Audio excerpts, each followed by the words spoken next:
મહીસાગર જિલ્લામાં છેલ્લા 5 વર્ષથી પોલીસને થાપ આપીને ફરાર રહેલા એક રીઢા બુટલેગારને સતરામપુર પોલીસે આખરે જેલના સળિયાની પાછળ ધકેલી દીધું છે।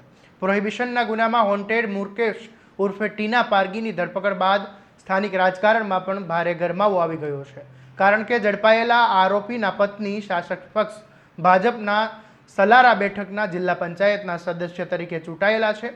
5 વર્ષ સુધી કાયદાથી ભાગતો આરોપી આખરે પોલીસના સંકંજામાં કેવી રીતે આવ્યો, વિગતે વાત કરીએ આ અહેવાલમાં। નમસ્કાર, હું છું આસિફ કાદરી અને સ્વમાન સાથે તમારું સ્વાગત છે। મહીસાગર જિલ્લાના સંતરામપુર પોલીસ સ્ટેશન મથકમાં નોંધાયેલા વિદેશી દારૂ અને દેશી દારૂના એક ગંભીર પ્રોહિબિશન ગુનામાં મુકેશ ઉર્ફે ટીના પારગી છેલ્લા 5 વર્ષથી ફરાર હતો।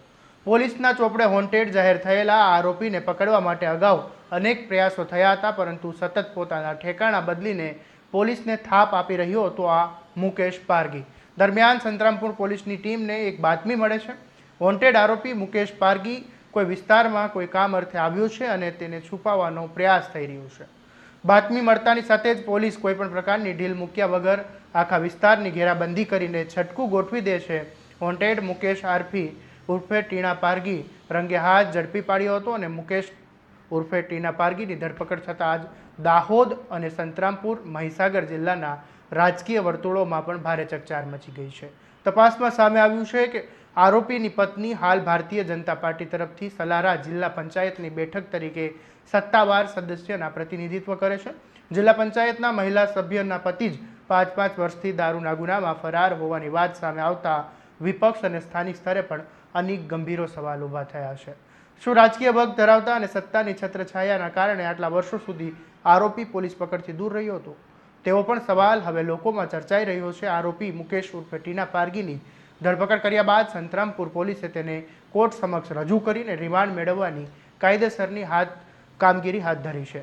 પોલીસ હવે એ દિશામાં પણ તપાસ કરી રહી છે કે 5 વર્ષ સુધી ફરાર રહેવા દરમિયાન તેણે કોને કોને આશરો આપ્યો હતો અને આર્થિક મદદ કરી હતી।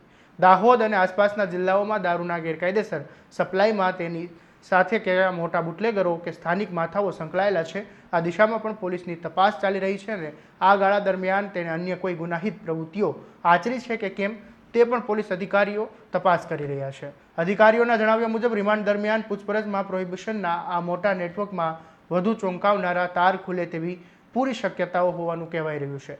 કાયદાની નજરમાં નેતા, હોદ્દેદાર કે સામાન્ય નાગરિક અલગ હોતો નથી। રાજકીય હોદ્દો કે સત્તાના ઓથા હેઠળ ગેરકાયદેસર પ્રવૃત્તિ આચરનાર અને કાયદાથી ભાગનાર કોઈપણ તત્વ સામે પોલીસ આકરો સંકજો કસે તો તેને ધરપકડથી સાબિત કરી શકાય છે। હવે જોવાનું એ રહેશે કે રિમાન્ડ દરમિયાન આ દારૂના નેટવર્કમાંથી બીજા કયા મોટા નામો બહાર આવે છે। આ મામલે તમારું શું કહેવું છે અમને કોમેન્ટ બોક્સમાં જરૂરથી જણાવજો અને આવા જ દરેક અપડેટ માટે તમારા સ્વમાનથી સબસ્ક્રાઇબ કરી દેજો અને આ વિડીયોને શેર કરવાનું ભૂલતા નહીં। નમસ્કાર।